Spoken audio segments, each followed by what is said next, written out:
This one here was one that my father-in-law, Willard Wigmore, told me. I was always fascinated by the war because it's not just the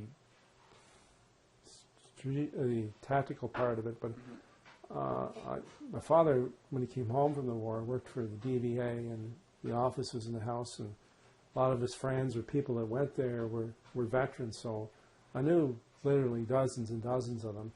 And I always seemed to admire these men. They seemed to be so genuine and such men of good character and been through so much and expected so little. And I thought the war, I mean, even though it was such a horrible thing, though, there was such acts of courage and valor and sacrifice that you just don't see in society today. And it kind of just captured my attention. And I always, from there on, any time I ever met a veteran, I kind of pry some stories out of them, you know, because I found it fascinating. And my father-in-law, Willard Wigmore, he was quite young when he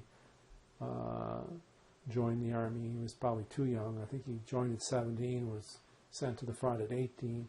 He was with an infantry battalion there. My father was a tank regiment. They were in the big tanks. The thing about a tank is that you used to call them the burning coffins. Usually you came back okay, or you got burnt up, exploded. So they call them burning coffins. Infantrymen were they were the support for the tanks, and they had probably even worse casualties in the tank. But you didn't get burnt, but they were subjected to bullets, being shot, or walking on mines, or snipers getting them, or a lot of flesh wounds, or a lot of limbs lost, anyway, he was with a regiment, went in as reinforcement, because as the war went on, a lot of the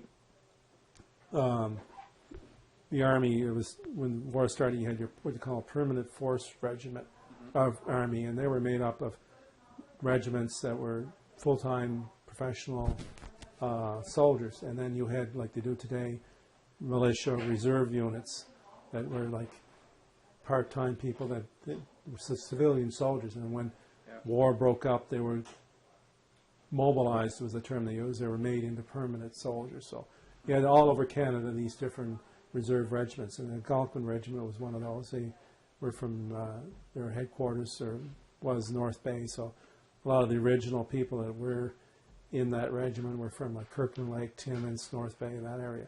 So as the war started, of course, you had a lot of casualties, a lot of attrition, so the reinforcements were brought in, and if you went in as a reinforcement, you most likely would not be sent to a regiment from your own area.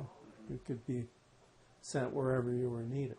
So he was sent to the Algonquin Regiment, and they were up, was getting in the latter months in the war, they were up in through the border of Holland and Germany, and they were in a slit trench. That's where you dig a hole to get in so you could escape the bullets and shells that were coming by. Sometimes one happened to directly land in there, you could get killed. And they were sitting in the slit trench waiting for orders to come ahead. And he told me that his partner that was with him was getting antsy, wanted to move on, and was curious as what's going on. He'd keep popping his head up and seeing what was going on, and Willard kept saying, "Keep your head down, keep your head down, you're going to get it." And the guy, I don't know, for whatever reason, just kept looking out to see what was going on. I guess maybe he was worried they were being counterattacked or whatever. Anyway, this last time, he was poked his head up. Willard was crouched right beside him, and the sniper got him right between the eyes and fell in on top of Willard. And he said that was a very traumatic experience for him. This guy had been his buddy and friend, and for someone to get 303 right between the eyes and fall on top of you.